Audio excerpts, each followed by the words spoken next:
Tired of your Dropbox being a chaotic mess of files you can never find?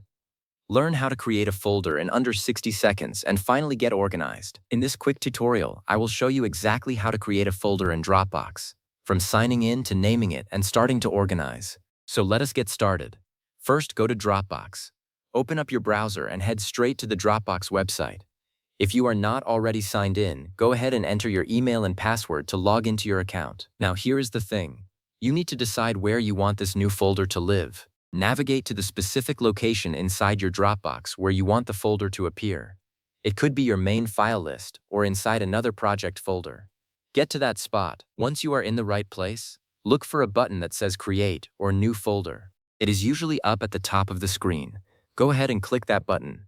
A box will pop up asking you to name your folder. Give it a clear, descriptive name. Something like Client Reports or Receipts 2026 so you know exactly what is inside. Type that in, then click the Create button to confirm. And just like that, your folder is live. Double-click it to open it up if you need to start working inside it right away. Alright, now for the fun part. You can start uploading files or moving existing ones into this new folder.